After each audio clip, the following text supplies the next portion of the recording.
This man has come to a moment in his life, and I won't talk about what he did in the past for Donald Trump other than being a loyal defender as an attorney. But I will tell you my own personal view. This man has turned a corner in his life, has hit a reset button, and he's now dedicated to telling the truth. Plus, new evidence the American economy is booming. Low unemployment, high growth. Is the timing just right, or will the president's trade war stall the boom times? This is the time to straighten out the worst trade deals ever made by any country on earth ever in history. These deals were made by people, I don't know if they didn't understand or if they didn't care or if they didn't frankly love our country. But we have the worst trade deals ever made in history. But now they're becoming good again. And 100 days to the midterm elections, brand new CNN rankings releasing this hour give Democrats a clear path to seize control of the House. The president's numbers are better of late, but still historically bad. Yet, listen here, he again vows to defy history. Give me the top 25 Congress people that are, could go either way, and I want to go out and campaign for those people. Likewise with the Senate. The famous quote, "It's the economy, stupid." Well, if it's the economy, then we should do very well. I just don't know any reason why we shouldn't do well. With us this Sunday to share their reporting and their insights, CNN's Abby Phillip, Michael Scher of The New York Times, CNN's Phil Mattingly, and Mary Catherine Ham of The Federalist. That the president is back on his home turf this weekend seems rather fitting.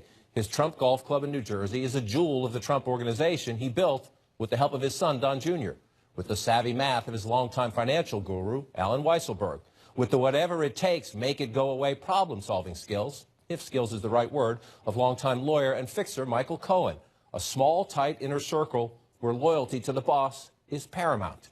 18 months into the Trump presidency, that organization, the Trump organization's credo, is being sorely tested. Weisselberg now compelled by subpoena to answer the questions of federal prosecutors in New York. He knows about the president's taxes, his loans and liabilities, perhaps about payments to adult film actress Stormy Daniels and Playboy centerfold Karen McDougal. Keeping Daniels and McDougal quiet, well, we know that was part of Cohen's eclectic portfolio. CNN this past week obtained a once-secret recording of then-candidate Trump talking to Cohen about buying McDougal's silence. So I'm all over that. And I spoke to Alan about it when it comes time for the financing, which will be... What financing? We'll have to pay you. So no. I got no. Note I spoke to Alan about that on that tape. That connects you back to Mr. Weisselberg. And then we heard something perhaps even more eye-opening. CNN is now told Cohen asserts Mr. Trump knew in advance about that June 2016 Trump Tower meeting organized by Don Jr. with Russians who promised dirt on Hillary Clinton. The president says he did not know in advance. In fact, the president and those who speak for him denied it some 20 times back last July when word of the meeting broke. Cohen, though, says others can back him up. The president's lawyer, who just a few weeks ago called Cohen a straight shooter and an honorable man, now says pay no attention to the man who for years lived behind the Trump Tower curtain. I expected something like this from Cohen. He's been lying all week. I mean, he's been lying for years. We all make mistakes about people who turn out to be disloyal to us. Benedict Arnold was disloyal to George Washington, our greatest president, right? So anybody can, Brutus and Caesar. I mean, you can go back to ancient classical literature and you can find people who you think you trust and they turn out to be scoundrels. I don't think I want to go back to Brutus and Caesar, but we have a dilemma here for Bob Mueller to resolve, for the Southern District of New York to resolve, in that so many of the key actors in these key questions are people with damaged, to be polite, credibility, from the President of the United States to his lawyer Rudy Giuliani to Michael Cohen. What do we make of this? Well, I don't know. I mean, I think Rudy Giuliani, his dramatic take on this whole situation kind of tells you everything you need to know about how dire it is for the president. But it really does make you wonder, if Michael Cohen was such a scoundrel and such a liar, why did the president employ him for so many years? I think that's really where this all comes down to. The key word for me from Giuliani is disloyal. This is about the lack of loyalty to the president. But the question for someone, not for me, maybe a juror, maybe Robert Mueller, maybe the Southern District of New York, is, why is Michael Cohen perceived as being disloyal? Is it because he's telling the truth or because he's not telling the truth? We don't really know. Right, and on these financial transactions, and Mr. Weisselberg, who we don't hear from, smartly on his behalf, is, I think, in many ways the more consequential witness for the feds in the sense that he knows so much about the internal financing, and he doesn't have the public credibility problems of the others. But we know about the payments are one issue. We have this tape that Michael Cohen decided to release of the president, and here's Rudy Giuliani last night saying, we have taken this to forensic experts, and we think Michael Cohen has doctored it. He abruptly ended that recording as soon as the president said the word check. We are now, what we're investigating is how did that happen? What actually did happen? What was eliminated?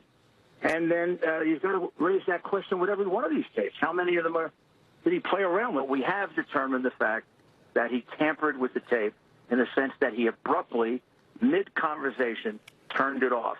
Now, we know he didn't do that for a good reason. Now, again, the feds have talented people who know how to do this, who know how to do the forensics and analyze the tapes and all that. That will be eventually, if we get there, in a court of law. In the court of public opinion, smear the guy who was for years the president fixer is the strategy. And now what?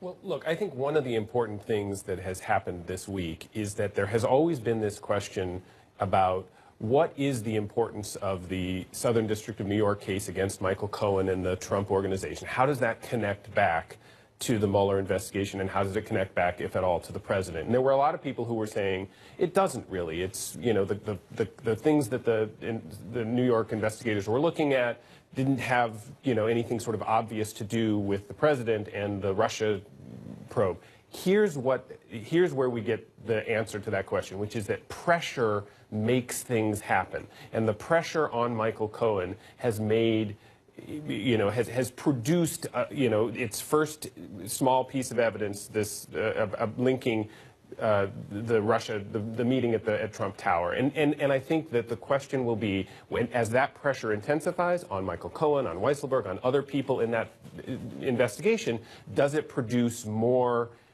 linkages back to the Mueller investigation and back to President Trump? And ultimately that's the big question politically and in Washington, as opposed to just about... Is it reasonable to connect the dots and say that is one of the reasons? The president has criticized the investigations from day one, but is it credible to say that might be one of the reasons he upped his ante when it comes to the don't believe anything? Absolutely. It's hard to see the point of all of this hysteria. What exactly would the crime here be? It's not illegal to talk to foreigners. Nobody is claiming that any information changed hands, though even if it did, so what? If he's proven to have not told the whole truth about the fact that campaigns look for dirt, and if someone offers it, you listen to them, nobody's going to be surprised. There are some things in politics that you just take for granted. That was not the president, obviously, but let's talk about that for a minute. The president's supporters often say there's Trump derangement syndrome, they call it, among his critics and in the media. Well, that's an example there of Trump can do no wrong syndrome among his supporters, who I think months ago, or let's say if it were the Benghazi investigation, Darrell Issa did not say, oh, well, she's a politician, Hillary Clinton, maybe she didn't get it exactly right. Susan Rice, she's great, give her some grace. She didn't say that statement right. It's okay that the president may have lied about meeting with Russians or knowing about the meeting with Russians. I mean, what? Yeah, the meaning of collusion is shifting every day. The progression over the course of the last 15, 16 months of the defense has been kind of fascinating. If you could put from January of 2017 till now, I'm pointing to a screen that no one can see, but just FYI. It's illuminating and it's interesting, and it also underscores, I think, a really key component of all of this, that there will never be kind of a groundswell of opposition that goes beyond the kind of 50 to 60% of the country that seems to be very uncomfortable with this. He will always have his defenders no matter what happens. And I think, everybody chuckles or laughs or says, how can that be possible? And the other side yells at the people who are going after the president, saying that Trump derangement syndrome, all those things. It's actually really important. You can joke about kind of how things have split up, but this is a different scenario than perhaps past crises. You can look back, and people talked about this perhaps during the Nixon administration. What would have happened had Nixon always had defenders? There was a 40% plus in the country that always defended him and supported him and didn't think he did anything wrong. But they didn't have the megaphone that the president's supporters have now to continue to defend him, to continue to make the case that whatever comes out isn't wrong, is what everybody else would have done, and he is in the right here in general, and this is all just an effort to try and take him down. That matters because, as we've talked about repeatedly, this fight right now is a fight for public opinion. This fight right now is a fight over the airwaves. We have no idea what the Mueller investigation is actually looking at right now. We don't know where SDNY is in terms of the progression of their case. So this fight is a public battle. And as long as these two camps sit in their places and have no desire to move one way or the other, that's important, and that will help dictate the direction. I get all of that and agree with you 1,000%. I lived through covering the White House, the Bill Clinton team smearing prosecutors and smearing the investigation and casting doubt. This is that plus times 10, I think. But at the core of it, forget the issue, forget your partisanship. They're saying it's okay if the president lied. It's not okay if the president lies about anything. Yeah, but the thing about all of this is that, and this goes along with his assessment of Cohen at this point too, is that his assessments of people are transactional. It is based on whether that person is being loyal to him at that moment. So now Cohen is off the res and he's mad at him. So that's what that is. Look, the one thing I do agree with Rudy on is that this is like an ancient drama at this point with the pathos and the heel turn and you don't know who to trust. I think it's a problem for Trump that Cohen was recording anything because we don't know what else he might have. That being said, if you can't make those charges criminal, it's going to be splashy, it's going to be media, but we have seen splashy media tapes of Trump doing bad things not make a difference for him electorally because you have this issue where people stick with him. So I do think that's the issue for them. That is the issue, and I just should note the president had got a long span from late Friday night until this morning, not tweeting, but he's up busy tweeting this morning about immigration and about this, retweeting Michael Cohen back in 2017 when Don Jr. said the president didn't know about the meeting. The president saying, do you think the fake news media will ever report this tweet? Well, there it is. That was Michael Cohen then. Michael Cohen has a different place now. We'll see how